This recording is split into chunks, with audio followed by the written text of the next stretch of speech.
Mardi 17 décembre 2024. Mesdames et messieurs, bienvenue à toutes et à tous dans cette revue de presse.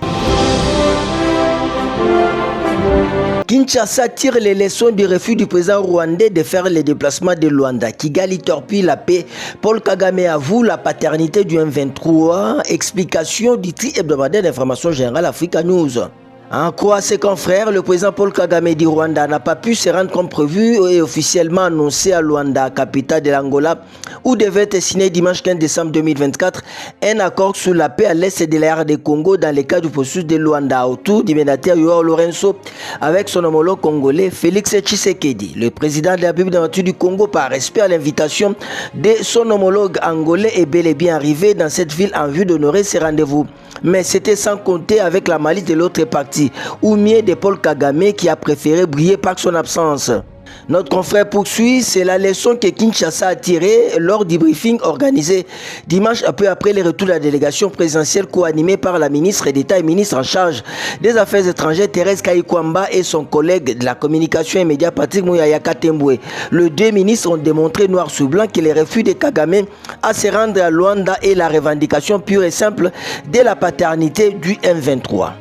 Toujours dans le même chapitre, manœuvre du Rwanda démasquée, la RDC rétablit la réalité du sommet de Luanda, rapporte le quotidien d'information générale Info 27.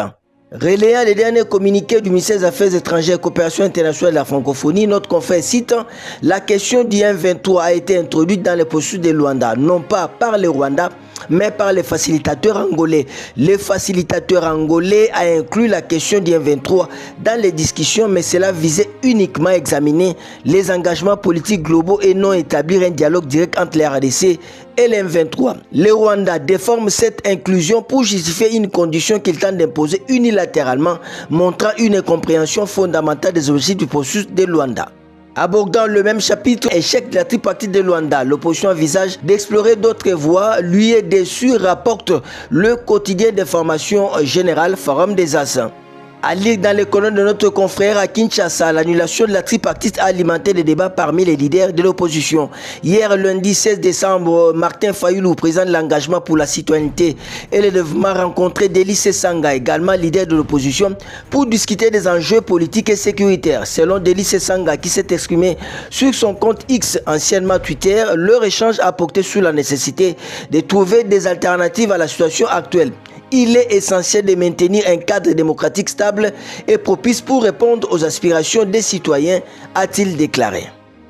Autre titre, la Commission électorale nationale indépendante a dévoilé lundi 16 décembre 2024 les résultats provisoires des élections législatives nationales et provinciales à Yakoma et à Massi Manimba. En croire info27.net, la Commission électorale nationale indépendante a dévoilé le lundi 16 décembre 2024 les résultats provisoires des élections législatives nationales et provinciales organisées le dimanche dernier dans les circonscriptions de Yakoma au nord Ubangi et de Massimani dans les Kwilu. Conformément à la loi électorale, le dépouillement s'est effectué immédiatement après les votes, garantissant la transparence du processus. À Yakoma, Mbouini Guido, APA bar MLC arrive en tête avec 21,69% des suffrages exprimés, tandis qu'à Massimani, Kamisendou Kutuka Jean de AAD s'impose avec 30,07%. Ces résultats partiels traduisent les premières tendances en attendant le chiffre définitif. On va terminer en sport. CAF Award 2024. Ademola Lookman, sacré meilleur joueur de l'année. Mazembe féminin, meilleur club. La révélation est du site d'information générale Pifo Info.net. La Confédération africaine de football a procédé ce lundi 16 décembre à Marrakech au Maroc au couronnement des athlètes qui se sont distingués tout au long de l'année civile sportive 2023-2024.